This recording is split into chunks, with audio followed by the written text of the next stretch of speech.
Estimados alumnos del primer grado de secundaria, muy buenos días, bienvenidos a nuestro repaso del curso de física. Ya estando en la semana número 8 vamos a dar repaso de todo lo que hemos avanzado hasta ahora. Bien, hemos avanzado prácticamente, por acá tenemos la primera semana, segunda semana, tercera semana, cuarta y quinta semana, ¿correcto? Bueno, en la primera semana hablamos acerca de la ciencia, y la ciencia provenía del latín scientia, que significa conocimiento. Y la ciencia se divide en dos, las ciencias fácticas y la ciencia formal, ¿cierto? Las ciencias fácticas estaban basadas en hechos y experimentos principalmente. Por ejemplo, las ciencias naturales, la biología, la química, está basado en experimentos. Y los hechos, por ejemplo, tenemos las ciencias sociales, la historia, que está basada en hechos reales. Por ejemplo, si hablamos de la historia de hace 100 años, está basada en hechos reales. ¿Correcto? Dentro de las ciencias formales, por ejemplo, su campo de estudio es ideal, pero se puede verificar en este caso. Por ejemplo, ¿a qué se refiere con que sea ideal? Por ejemplo, cuando estudiamos la matemática, cuando estudiamos a los números, al 1, 2, 3, 4, 5, no podemos nosotros ver a los números. O sea, ¿cómo son los números? Podemos denotarlo en la pizarra, pero no podemos sentir cómo son los números. Por eso se dice que son ideales, pero se pueden verificar. Por ejemplo, si tomamos 5 naranjas, por ejemplo, podemos verificar que existe el número 5 en las naranjas, pero no sabemos cómo es el número 5. ¿Correcto? Y esta lógica también que es parte de la matemática. Y bueno, el conocimiento científico se puede obtener mediante la observación y experimentación. En cambio, el conocimiento empírico se obtiene a través de la experiencia. El conocimiento científico a través de la observación y experimentación y el conocimiento empírico a través de la experiencia. En la segunda semana hablamos acerca del método científico y el método científico era un conjunto de normas o pasos para hacer una investigación científica, ¿correcto? Por ejemplo, a ver cuáles son los pasos. El primer paso era la observación, el segundo paso era el planteo de preguntas, el tercer paso era el planteamiento de la hipótesis, el cuarto paso era la experimentación. Finalmente se obtenían los resultados a partir de los experimentos y teníamos las conclusiones, ¿cierto? Bien, en la tercera semana hablamos acerca de la historia de la física en la Edad Antigua. Bueno, primero tenemos que saber qué significa física o de dónde proviene. Física proviene de la palabra physis, que significa naturaleza. O sea que, profesor, ¿física significa naturaleza? Sí, correcto. Bueno, acá hay dos épocas, la época mitológica y la época grecorromana. La época mitológica, bueno, en este caso, en la antigüedad, se creía en los mitos. Por ejemplo, ellos trataban de explicar la naturaleza con mitos. Por ejemplo, se decía que el dios Eolo soltaba al viento desde el cielo, ¿correcto? Entonces eso era un mito. Y que, por ejemplo, los rayos venían debido a que el dios Thor golpeaba con su mazo, ¿ya? Entonces, ¿quiénes decían esto? Los egipcios. Esa es la época mitológica, ¿correcto? Y bueno, en la época greco-romana ya, más adelante, ¿sí? Existen los grandes filósofos griegos. En este caso, pues su forma de pensar principalmente estaba basado en filosofía, o sea, en pensamientos filosóficos. Eh, y en este caso, justamente la física es fundamental para el desarrollo científico y tecnológico, debido a que poco a poco ya fue avanzando. ¿Ya? En la cuarta semana hablamos acerca de la historia de la física en la Edad Media. Edad Antigua, Edad Media ya estamos. Y en este caso también hay dos épocas. La época del oscurantismo y la época del renacimiento. La época del oscurantismo, miren, oscurantismo, como que algo triste, ¿cierto? Oscurantismo. ¿A qué se refiere? Acá estaba la época grecorromana, ¿no es cierto?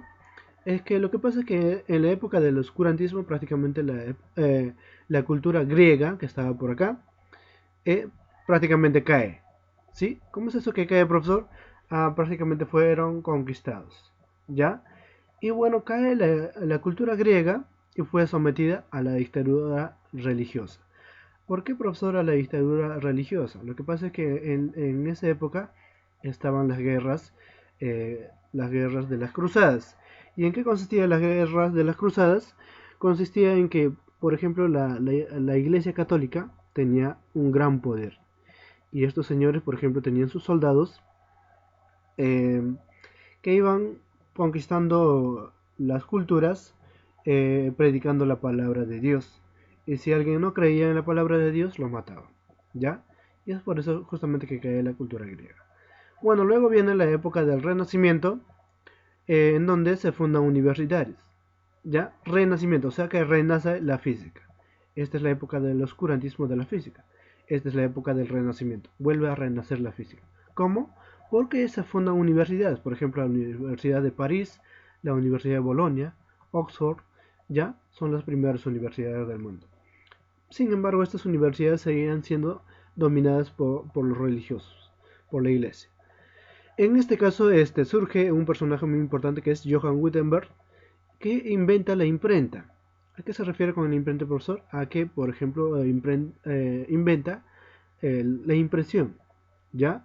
Y gracias a esta invención de la imprenta, Nicolás Copérnico publica su libro que se llama Revoluciones, en donde indica, establece el sistema heliocéntrico del mundo. ¿A qué se refiere con eso? Es que en la antigüedad, como les decía que la iglesia estaba dominando, decían ellos que en el centro del universo estaba Dios, ¿ya? Pero ahora se sabe que en el centro del universo está el Sol, ¿cierto?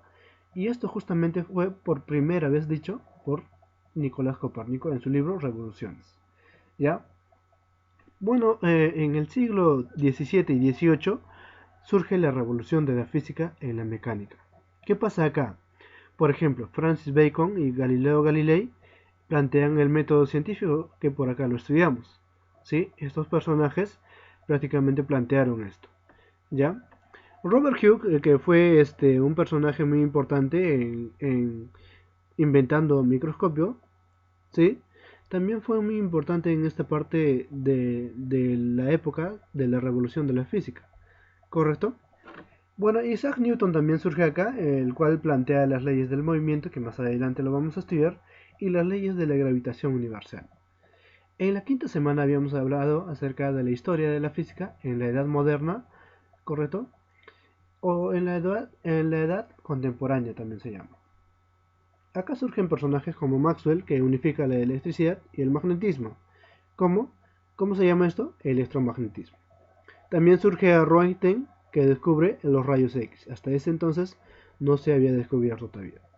En el siglo XX ya, estábamos acá en el siglo XVII y XVIII, 20 ya, en el siglo XX, bueno, surge la segunda revolución de la física. Acá era la primera revolución de la física, acá es la segunda revolución.